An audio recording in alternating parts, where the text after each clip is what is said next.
Hello friend, this is Sangam Before and welcome back to my channel Pharmacy Tree.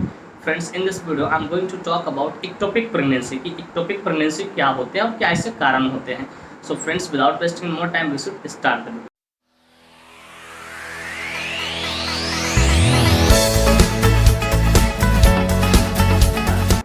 Friends, video को शुरू करने से पहले कुछ बातें मैं यहाँ पे शेयर करना चाहूँगा जो कि आपके लिए एक तरह से वार्निंग है. फ्रेंड्स, यह वीडियो सिर्फ जानकारी के उद्देश्य से बनाई जा रही है. इस वीडियो को देखने के बाद कोई भी दवा आप खुद से न लें, कतई सेल्फ मेडिकेशन न करें. Friends, actually I don't support self medication at all.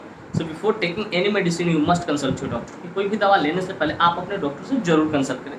तो फ्रेंड्स, चलिए वीडियो की शुरुआत करें. फ्रेंड्स, आज का हमारा टॉपिक है एक्टोपिक प्रेगनेंसी.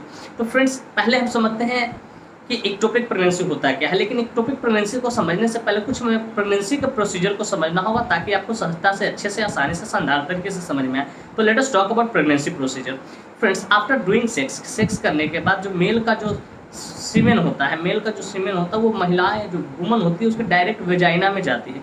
और वेजाइना में जाने का तो वहाँ से उसमें से सीमेन में से स्पर्म निकलता है जो तेजी से स्विम करते हुए महिला के फॉलोपियन ट्यूब में जाता है. और फॉलोपियन ट्यूब में जाने के बाद उसी फॉलोपियन ट्यूब के आसपास में क्या होता है, ओवरी होता है जिससे ओवम निकलता है. और दोनों मिलकर साथ में क्या करता है, फर्टिलाइज करता है. मतलब स्पर्म क्या करेगा, ओवम में घुसना शुरू करेगा, उसके अंदर जाकर फर्टिलाइजेशन का क्रिया करता है.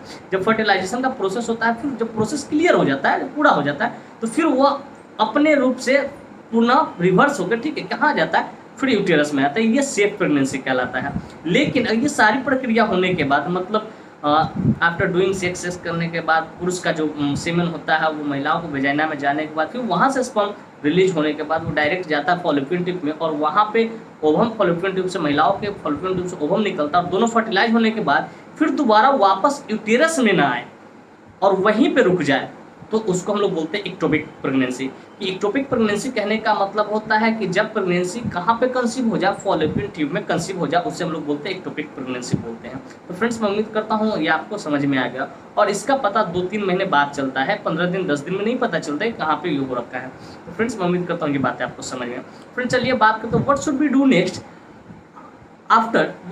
Next after having ectopic pregnancy.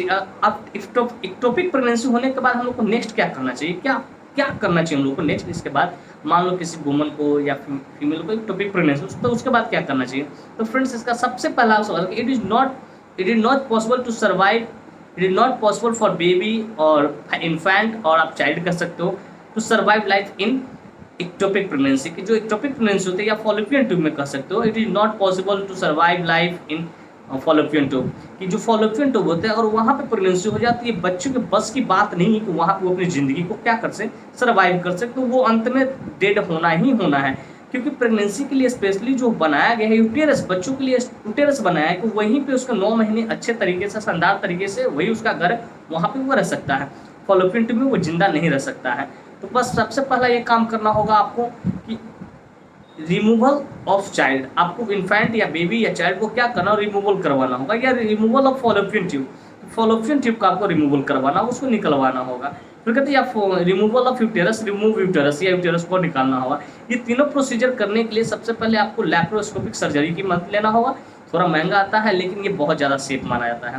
तो फ्रेंड्स, मैं उम्मीद करता हूँ ये चीज़ आपको समझ में, और आपके दिमाग में बहुत सारे सवाल भी, कॉम्प्लिकेटेड क्वेश्चन भी उठ रहा है कि सर आप कह रहे हैं फॉलोपियन ट्यूब को हटा दो, फॉलोपियन ट्यूब को हटाने के बाद क्या प्रेगनेंसी कंसीव होगी, डज प्रेगनेंसी कंसीव, ये दिमाग में आपके सवाल उठ रहा है. चलिए मैं clear I would like to clear it, clarify it. मैं आप स्पष्ट करना चाहूँगा यहाँ पे. फ्रेंड्स, महिला जो फीमेल होती है, फीमेल बॉडी में दो ओवरी होते हैं. आपने सुना होगा 2 फॉलोपियन ट्यूब होते हैं, एक लेफ्ट राइट, आपने नाम सुना होगा, ठीक है.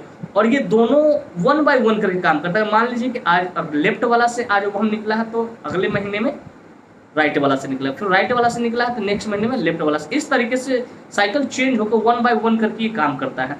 तो अगर एक फॉलोपियन ट्यूब हट भी जाए तो उससे कोई दिक्कत नहीं. 60% से चाहे प्रेगनेंसी कंसीव हो सकता है. इस मंथ में ना हो, अगले मंथ में हो सकता है. तो ज़्यादा डरने की बात नहीं. यहाँ पे 60% से चांसेस होते हैं कि प्रेगनेंसी कंसीव हो जाए. एक हट भी जाए तो कोई दिक्कत नहीं है.